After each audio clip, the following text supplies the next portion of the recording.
Hello everybody, I'm back. And I'm not even kidding, but this was my first game after the last video. And it has another Rook Sacrifice. But let's hop right in. So I'll start with my English, they play the Indian. And I like to go with my normal English setup to see what my opponents likes to play and what they want to do. They play d5, which is sort of like a Grunfeld defense. So I did a bit of calculation. I could transpose into a queen's gambit declined, but I calculated that this was better and it's going to give me a big center after I kick the knight, and then play d4. So now I have this really nice large cluster of pawns. I might play e5 in the future and launch some sort of kingside attack, and possibly f4. They play bishop e7, which immediately gives me a small advantage. The best move here was actually c5. You have to immediately contest the center. They play bishop e7, give me a +1 advantage round, and I'll play knight f3. So I play knight f3 developing, and they play knight d7. They probably didn't play knight c6 because they were scared of like this d5 move, which is actually bad. So yeah, knight d7, that's fine. I play bishop d3. The point is not very active on this diagonal because these two pawns are blocking. I'm going to play e5 in the future, open up my bishop, and it's eyeing the enemy king's location. They play b8-6, trying to fianchetto the light squared bishop, which is very passive, and I just castle. They fianchetto, and I play bishop f4, just developing another piece. And here I play rook e1. The point of rook e1 is that I'm going to play e5 in the future, and also possibly queen c2, giving an discovered attack. Thing is, if I play e5 after queen c2, they can take and double my pawns. This supports e5 and also may lead to a future rook lift with rook e3. But they play knight f6, just queen c2, threatening this discovered attack. And they play knight h5. I did a bit of calculation here, and I found bishop d2 is best, conserving the bishop here. If I want bishop g3, my advantage is gone. It just gets demolished. So, yeah, bishop d2, conserving my bishop here. And they play g6. I did not understand this move until the follow-ups. I play bishop h6, because it's a weakness in the dark squares. And I expected maybe knight back to g7. It doesn't really do much there. But they just moved the rook, and I played king h1 here. The point of king h1, I want to, first of all, possibly play g4 in the future, launch some sort of kingside attack, and it may have to be supported with some rook. But it did, get my advantage down by, 0.3 or 0.4. But they play bishop f6, another weird move. I just play e5, which proceeds to give away my advantage for some reason, because of bishop takes f3, and I have to take here, and whatever. But they play bishop g7, giving my advantage back. I attack the queen, because I don't want to trade dark squared bishops. They have a lot of dark square weaknesses. And they move queen d7, the only sensible move. I play rook e3, which aims to defend my knight and not double it. And also, if the rook lift might bring my rook to the g3 square for an attack later on. It does give away my advantage completely though, so that's not good. The best move was actually queen e2. Or the second top computer move was bishop e4. Or the third computer move is rook ad1.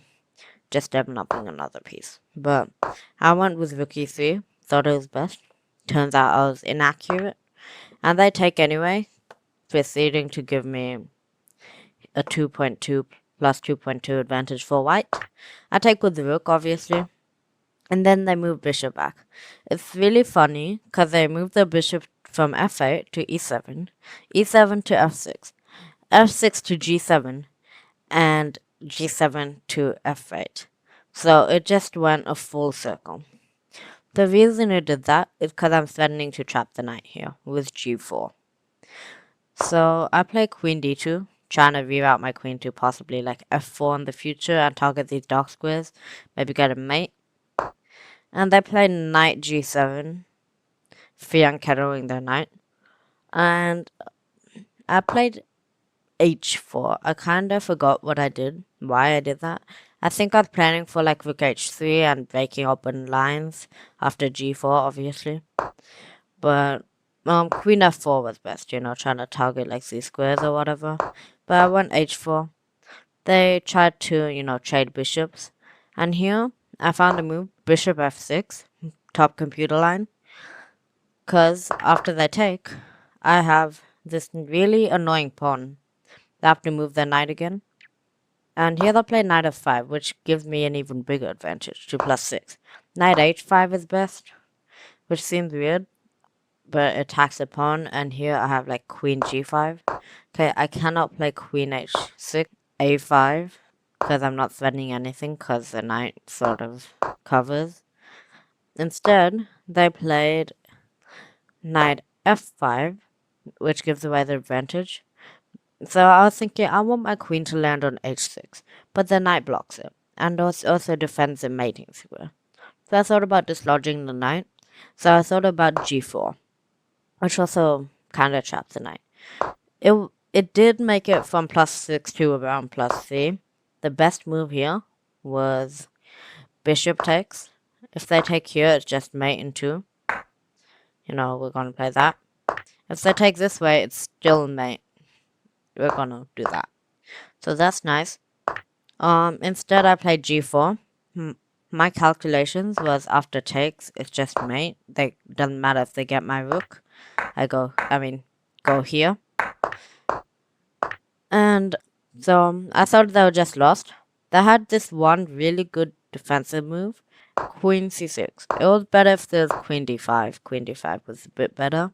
But anyway, they played queen c6. And it attacks my rook.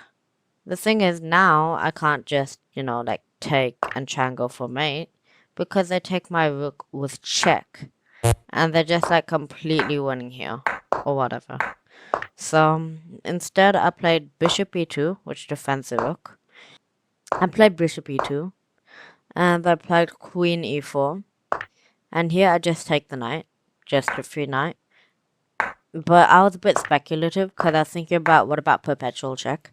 My rook can block after. So I play king g2, and they take my pawn.